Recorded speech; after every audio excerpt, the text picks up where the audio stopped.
Aquello zanjó la discusión. Habría sido ridículo seguir insistiendo en que yo no debería jugar. Primero, porque en realidad me moría por aceptar el desafío. Segundo, porque habría significado poner en duda el criterio del capitán, cosa que, como adolescente, no me correspondía en absoluto. La opción más radical, negarme por principios, era demasiado idiota siquiera para pensarla. Así pues, jugué. Salí a la pista después de que Carlos me hiciera otro favor ganando el primer partido. Si vencía a Roddick, no ganábamos automáticamente la ensaladera, pero nos pondríamos a un paso de ello. Si me derrotaba a él, quedaríamos empatados. Estaba más motivado que en toda mi vida y era plenamente consciente de que aquel era, sin la menor sombra de duda, el partido más importante de mi carrera hasta el momento. Y además tenía miedo de no estar a la altura de la misión encomendada, de que Roddick me vapuleara como en el US Open, de que me venciera 6-3, 6-2, 6-2 o algo parecido. Sería humillante y no serviría de nada al equipo. Pero puedes perder, pero en el proceso por lo menos puedes agotar al otro, dejarlo exhausto, siguiente partido. En cambio, si me daba otra paliza, defraudaría la confianza que los capitanes habían puesto en mí.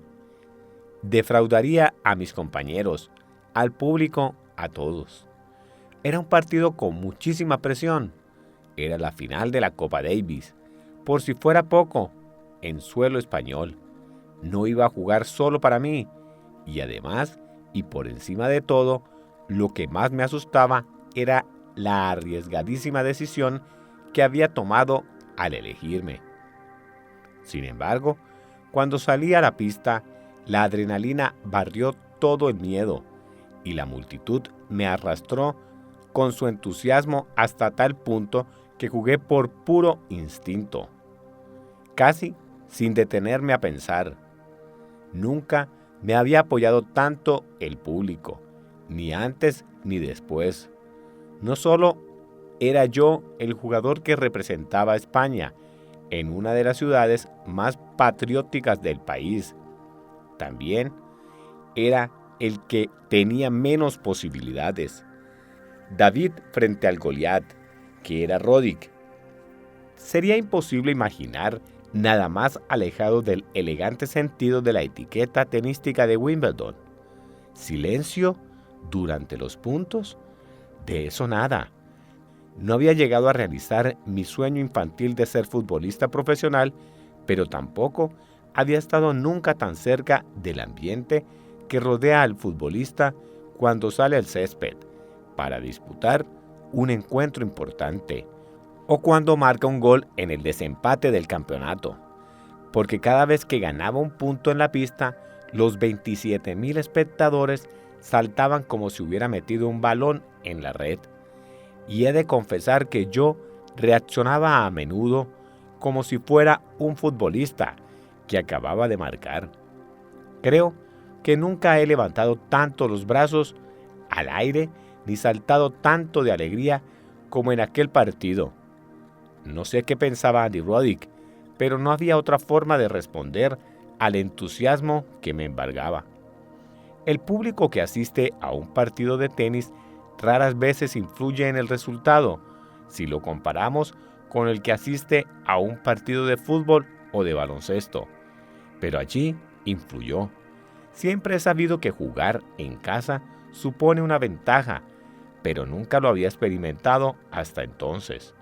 No había sabido hasta qué punto podía animarte una multitud ni que los gritos de apoyo pudieran elevarte hasta alturas insospechadas. Necesitamos aquel estímulo. No se derramó sangre, pero lo que libramos Roddick y yo en aquel pasmoso anfiteatro, bajo el cálido sol invernal de Sevilla, era una auténtica batalla. Iba a ser el partido más largo de mi vida hasta el momento, 3 horas, 45 minutos, peloteos largos, raquetazos continuos. Mi rival que buscaba una oportunidad para atacar en la red mientras yo casi siempre me mantenía en la línea de fondo. Aunque hubiera perdido, habría aportado mi grano de arena, dejarlo agotado para el partido que disputaría 2 días después contra Carlos, quien había ganado su primer encuentro con comodidad. Y perdí el primer set, en el que llegamos a un tiebreak, muerte súbita, que no hizo sino animar más aún a la multitud, pero acabé ganando los 3 siguientes por 6-2, 7-6 y 6-2. Recuerdo muchos puntos a la perfección. Recuerdo en particular un resto que hice a un segundo saque abierto, que rodeó la red sin pasar por encima, en busca del tanto. Recuerdo un passing shot de revés en el tiebreak del tercer set, un momento crítico del partido, y recuerdo el último punto que gané teniendo el servicio cuando me devolvió un revés que se le fue. Me tiré al suelo de espaldas, cerré los ojos y al abrirlos vi a mis compañeros saltar de alegría. El alboroto era tan grande que me retumbaba en los oídos como si un reactor pasara por encima de mí. Íbamos 2-0 en la serie de 5 partidos. Perdimos el de dobles, como estaba previsto. Al día siguiente y el tercer día, Carlos Moyá, que fue el verdadero héroe y que iba detrás de la ensaladera desde hacía años, ganó su partido frente a Roddick, y allí se acabó todo.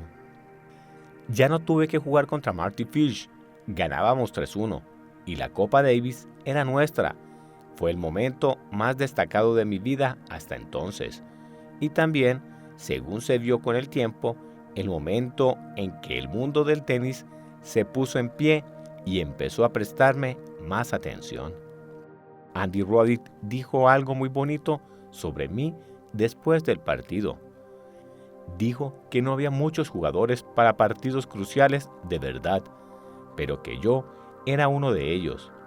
Lo cierto es que había tenido que vencer una presión tremenda tras la polémica que se desató cuando me eligieron para jugar contra Roddick, y me dio una confianza nueva en la que apoyarme cuando llegase el momento de jugar partidos importantes y finales de Grand Slam totalmente solo.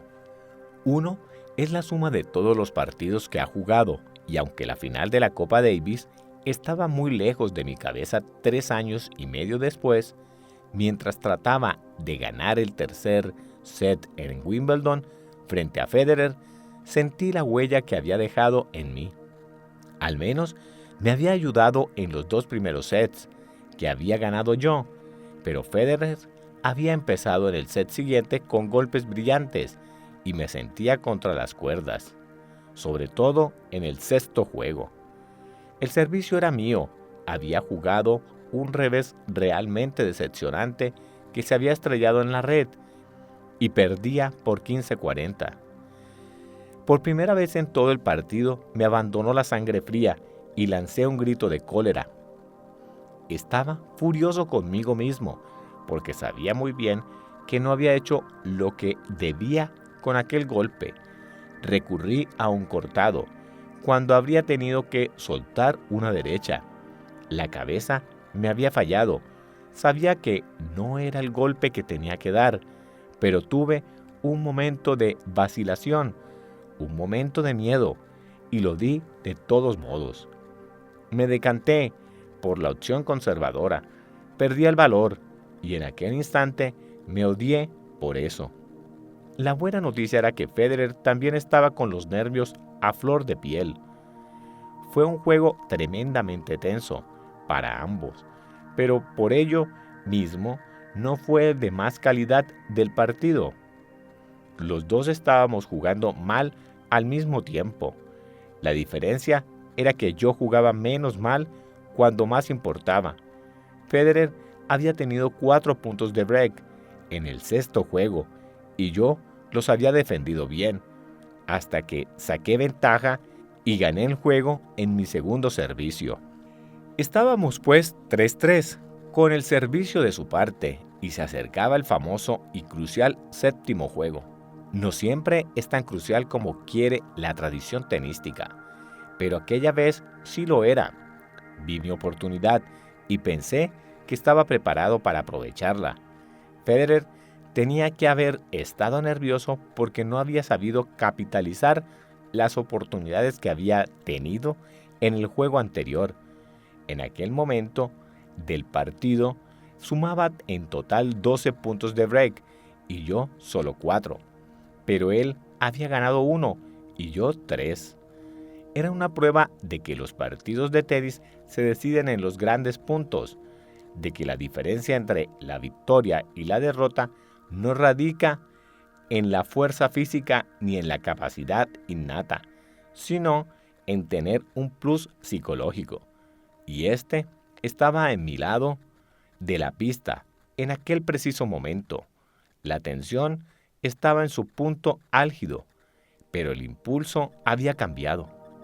Tras haber sobrevivido a la presión que había sentido en el juego anterior, de súbito me sentía ágil y ligero.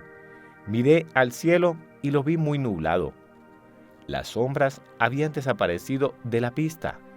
Parecía que después de todo iba a llover, razón de más para acabar el partido ya. Todo indicaba que eso era lo que iba a ocurrir de un momento a otro. 3 veces Federer se acercó a la red y las 3 veces gané el punto. Estaba perdiendo su sangre fría y precipitando el desenlace. Yo ganaba 0-40. Oí un grito de ánimo de los asientos en que estaban mis tíos y mi tía. «¡Vamos, Rafael!». Levanté la vista para dar a entender que lo había oído, pero entonces, en un abrir y cerrar de ojos, volvieron a cambiar las tornas. Era yo quien sucumbía a la presión. Resté mal un servicio que botó en mitad de la pista y le regalé el punto. Luego tampoco supe restar otro saque, pero había sido un saque bueno, así que pasé al siguiente punto. Tuve una última oportunidad de break antes de que me hiciera deuce. Estábamos 30-40 y allí se produjo el punto que no he podido olvidar hasta ahora. Un recuerdo terrible. Federer falló el primer servicio. Hubiera podido restar sin problemas su segundo servicio hacia mi derecha y la pifié estrellando la bola contra la red. Era mi tercera oportunidad. Había perdido las 2 anteriores y el miedo se apoderó de mí. Me faltó decisión. No tenía las cosas claras en la cabeza. Era una prueba de resistencia mental y la había fallado. Por eso la recuerdo con tanto dolor. Fallé precisamente en lo que durante toda la vida me había adiestrado para ser más fuerte.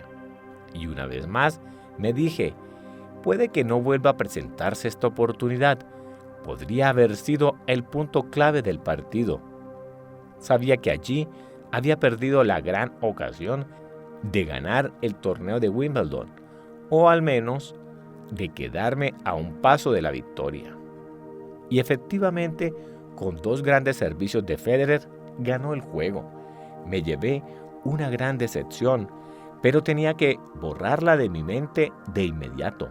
Y eso hice. Gané el juego siguiente con comodidad y él ganó el otro con su servicio.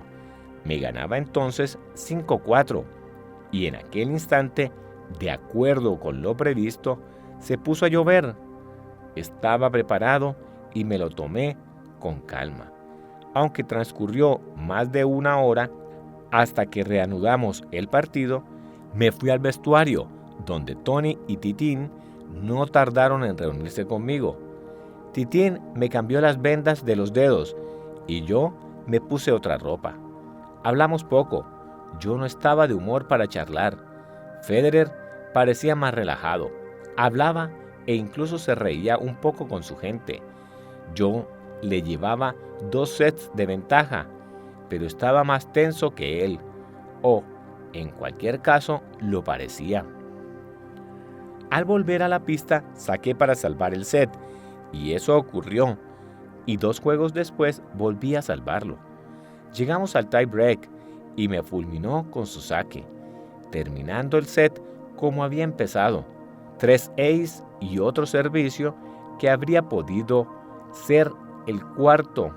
Le dieron el tie break por 7 puntos a 5 y el set 7-6.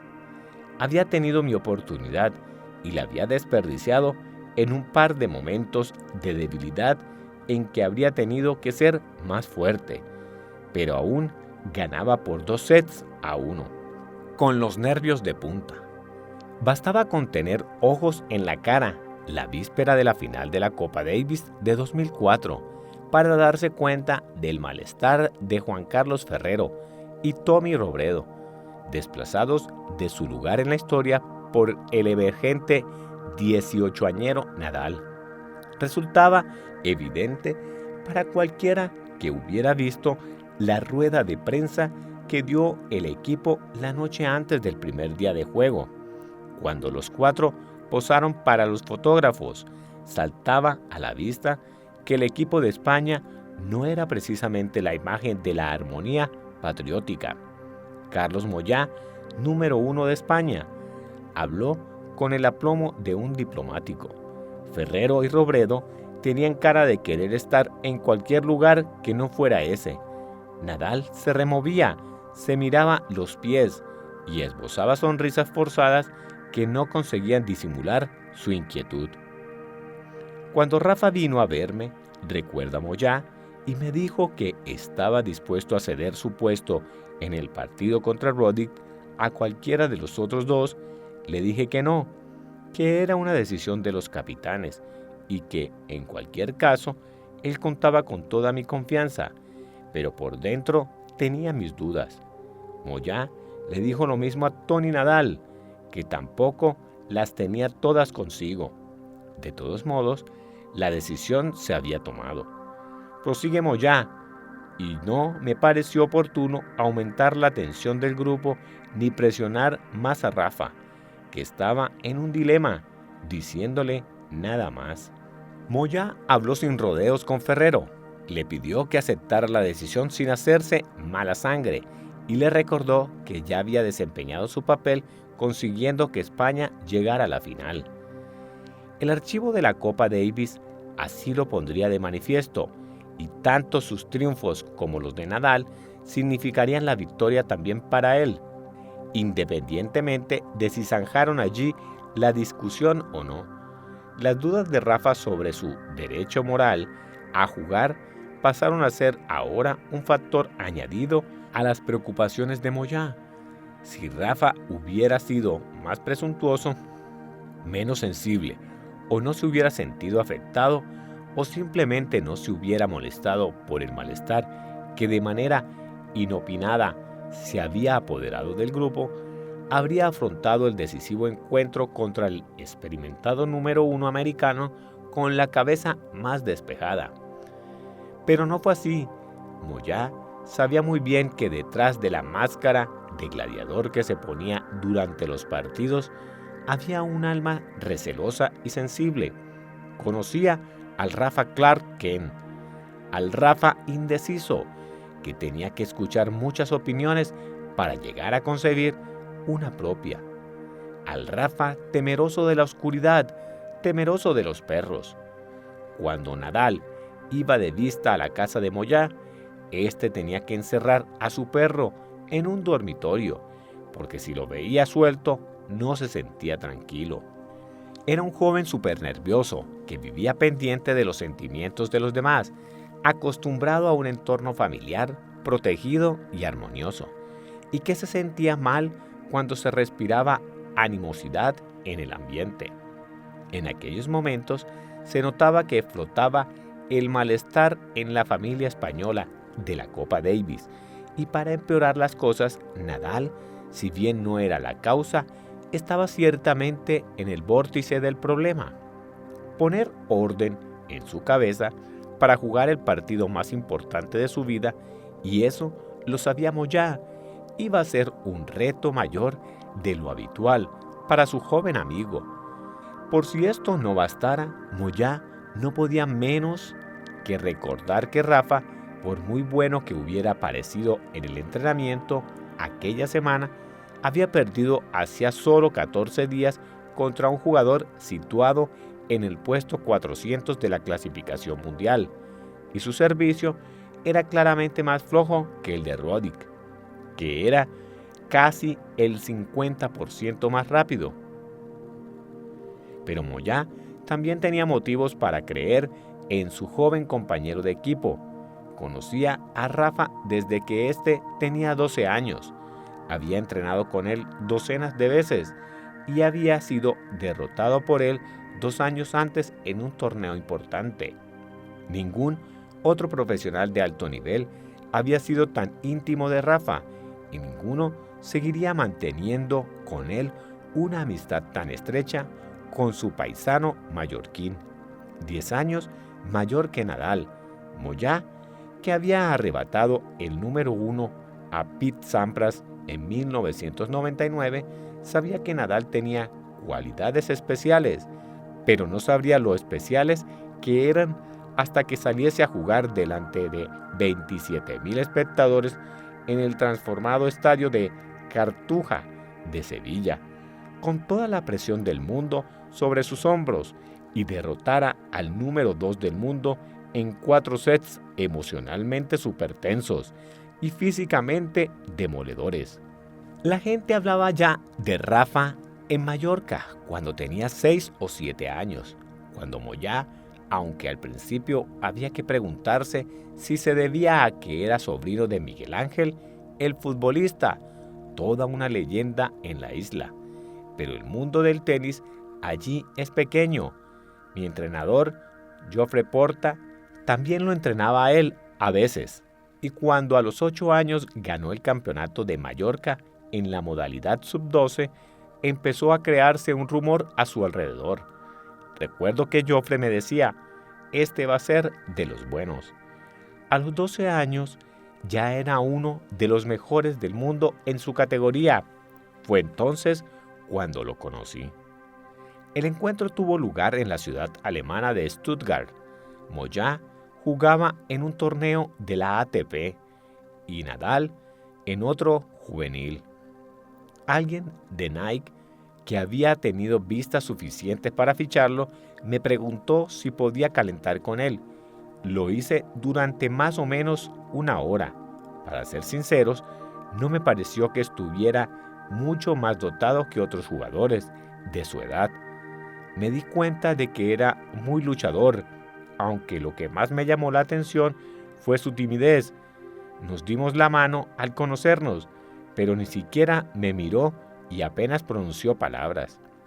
Es cierto que probablemente estuviera un poco intimidado, porque yo había causado un poco de revuelo en los medios por haber llegado, sin ser cabeza de serie, a la final del Open de Australia a principios de aquel año. Pero seguía siendo llamativo, impactante diría yo, el contraste entre el tímido muchacho que era fuera de la pista y el chico superleón en que se transformaba dentro de ella, aunque nos habíamos limitado a pelotear y ni siquiera jugábamos a puntos.